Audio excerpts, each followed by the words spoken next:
Russian and Soviet tank design was born from necessity, not elegance. Surrounded by threats and shaped by total war, Soviet engineers never chased perfection. They chased survival, production, and battlefield relevance at scale. This is the complete evolution of Soviet and Russian tanks, from failed experiments to modern armored systems. Earliest experiments.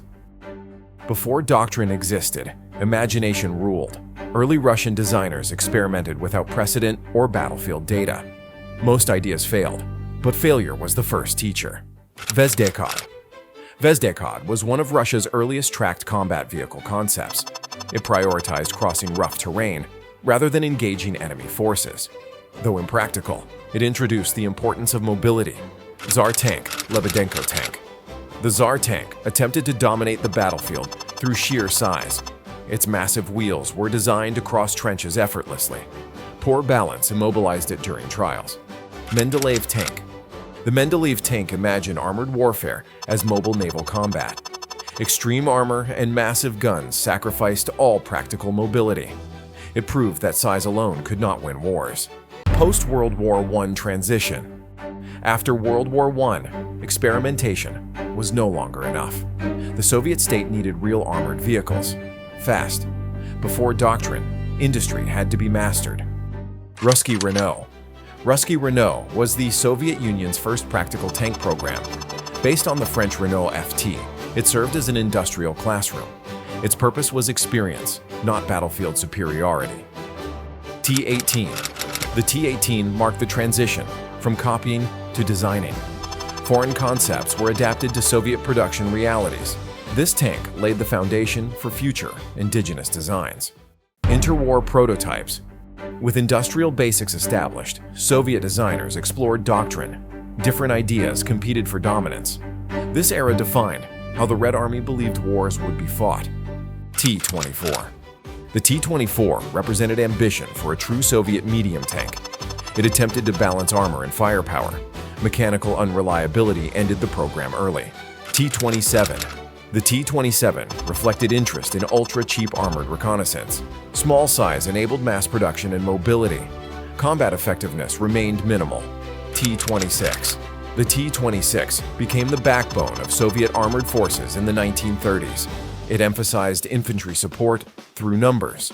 Mass production defined its strategic value. BT-7. The BT-7 represented the peak of fast tank doctrine. Speed was treated as a substitute for armor. Combat experience exposed the weakness of this idea. 28. The 28 reflected belief in multi-turret breakthrough tanks, designed to overwhelm defenses with firepower. Battlefield reality quickly rendered the concept obsolete. World War II. The forge of modern armor. World War II erased theory. Only designs that balance protection, firepower, and production survived. KV-1. The KV-1 relied on heavy armor to halt the German advance. Early anti-tank weapons struggled to defeat it. Poor mobility limited long-term effectiveness. T-34.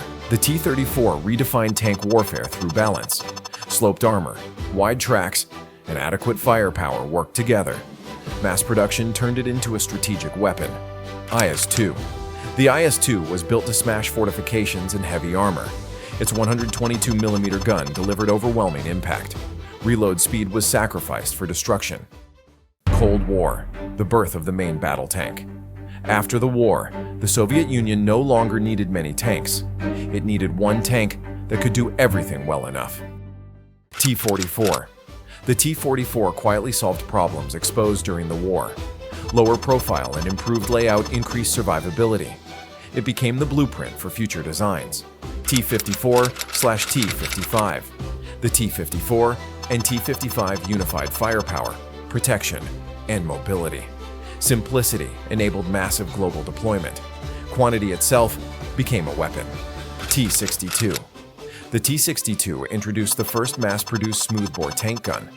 Firepower advantage briefly returned to the Soviets. Ergonomics reflected transitional design limits. T-64. The T-64 revolutionized tank design. Composite armor and an autoloader reduced crew size.